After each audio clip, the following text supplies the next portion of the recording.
कि जिंदगी के कई दशक इस गलती को सुधारने में ही निकल गए। जी हाँ दोस्तों, वो लड़का ड्रग्स के चक्कर में पड़ गया था। वो लड़का कोई और नहीं, बॉलीवुड में संजू बाबा के नाम से मशहूर संजय दत्त है।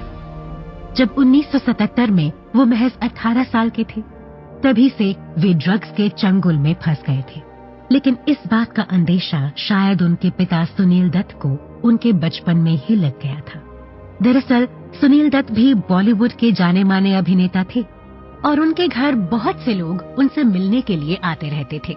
ऐसे में जब वे लोग सिगरेट पीकर उसे खिड़की के बाहर फेंकते थे, तो महज 7-8 साल का संजय उसे जलाकर पीने लगता था। संजय की मां नरगिस को संजय की बहुत चिंता थी।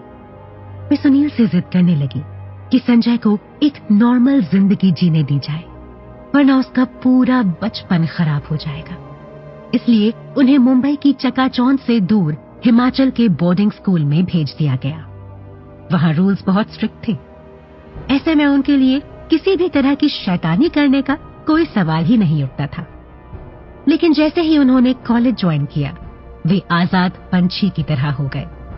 वे खुद को कूल समझने के लिए और अपना कॉन्फिडेंस बढ़ाने के लिए ड्रग्स लिया करते थे। पहले तो इस बात की भनक उनके घर वालों को नहीं लगी, लेकिन जैसे जैसे वे कोकेन और दूसरे खतरनाक ड्रग्स लेने लगे, उनकी फैमिली को भी कुछ ना कुछ डाउट जरूर हो गया था। इसी बीच सुनील दत्त ने संजय को उनकी पहली फिल्म रॉकी में बिजी करने का सोचा। लेकिन फिल्म की शूटिंग के दौरान भी संजय ड्रग्स के नशे में डूबे रहते थे। उनकी लाइफ को ड्रग्स बर्बाद कर रही थी। लेकिन उनकी लाइफ का सबसे बड़ा झटका मिलना अभी बाकी था। बाबा, आपको मैडम ने अपने रूम में बुलाया है। ठीक है, मैं थोड़ी देर में आता हूँ। बाबा, कुछ बहुत जरूरी बात है, सब लोग वहीं हैं, आपको तुरंत ही बुलाया है। जब संजय नशे की हालत में अपनी माँ के कमरे में पहुंचे, तो देखा कि माहौल बड़ा सीरियस है।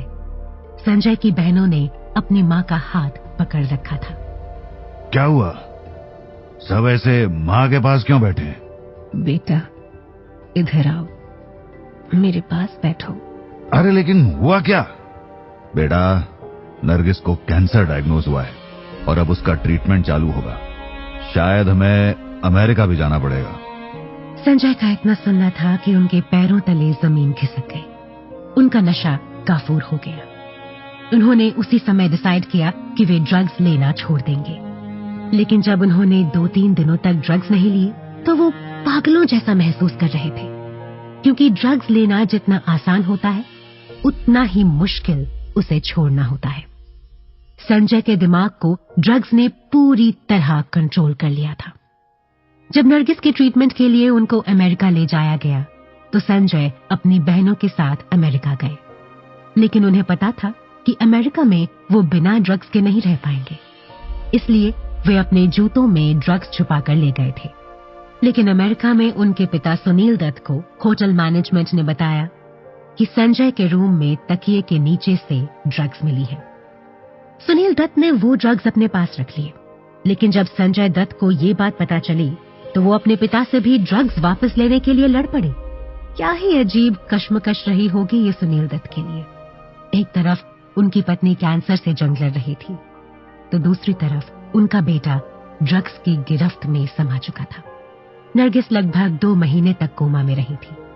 इसके बाद जब उन्हें होश आया, तो वो अपने बेटे संजय के लिए मैसेज रिकॉर्ड करती थी।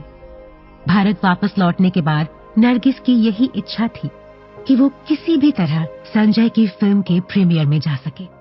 लेकिन होने को कौन रोक सकता है। 3 मई 1981 को फिल्म के प्रीमियर से ठीक 4 दिन पहले ही नरगिस चल बसी। माँ का जाना किसी भी बच्चे के लिए एक दुनिया के खत्म हो जाने के जैसा होता है।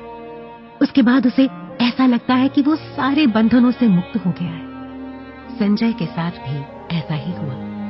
उन्होंने माँ के जाने के गम को भुलाने के लिए खुद को इतना नशे में डुबा लिया कि उन्हें घर पर किसी के होने या ना होने का कोई फर्क ही नहीं पड़ता था। संजय हक्के बक्के रह गए। उस दिन बिना नशे के समझ आया कि वे जिंदगी से दूर जा रहे हैं। वे तुरंत अपने पिता के पास गए। उनके पिता कुछ काम कर रहे थे।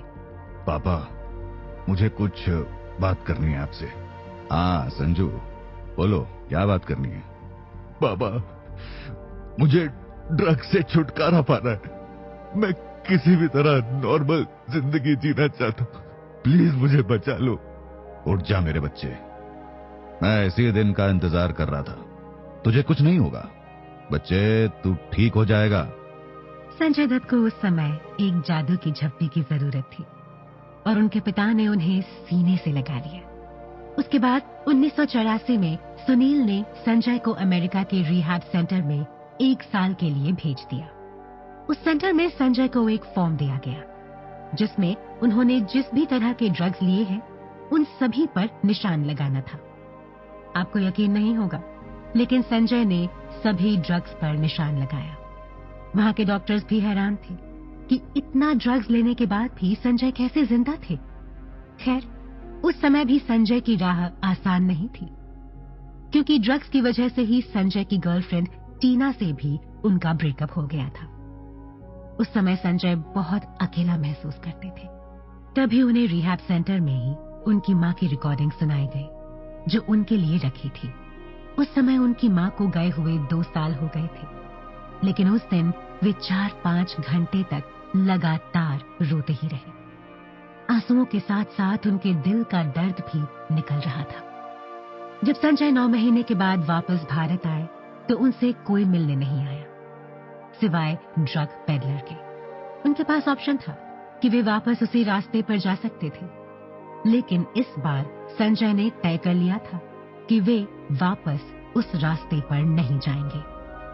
साथ ही साथ वे अमेरिका में सेटल होकर बिजनेस करना चाहते थे, लेकिन सुनील दत्त ने उन्हें बॉलीवुड में खुद को साबित करने को कहा।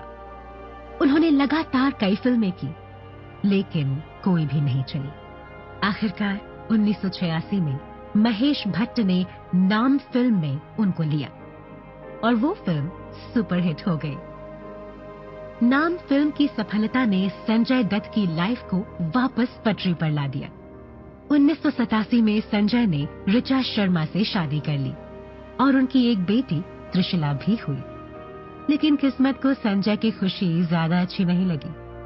उनकी पत्नी ऋचा को कैंसर हो गया और वो अपनी बेटी के साथ अमेरिका शिफ्ट हो गई। इधर संजय की फिल्में फिर से फ्लॉप होने लगी, लेकिन 1991 में साजन फिल्म की धूम मच गई और वो वापस से बहुत फेमस हो गए। लेकिन 1993 में हुए बम धमाके में संजय दत्त का नाम भी आया। उन पर AK-56 हथियार रखने का भी आरोप लगा। वो जेल भी गए। इसी दौरान उनकी खलनायक फिल्म भी सुपरहिट हो गई। वो जेल से अंदर बाहर होते रहते थे। 1996 में उनकी पत्नी ऋचा शर्मा की भी मौत हो गई। ऐसे ही संजय की पूरी जिंदगी उतार चढ़ाव में चलती रही। 2003 में उन्होंने अपनी लाइफ की सबसे बड़ी हिट मुन्ना भाई दी। 2007 में टाडा कोर्ट ने उन्हें आतंकवादी तो नहीं माना, लेकिन 6 साल की सजा जरूर दी।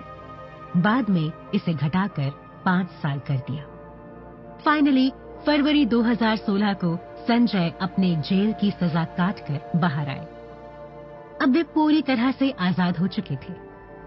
अक्सर वे अपने इंटरव्यू में बताते हैं कि अगर करना ही है तो जिंदगी का नशा करना चाहिए। ऐसे ही वीडियो देखने के लिए सब्सक्राइब करें।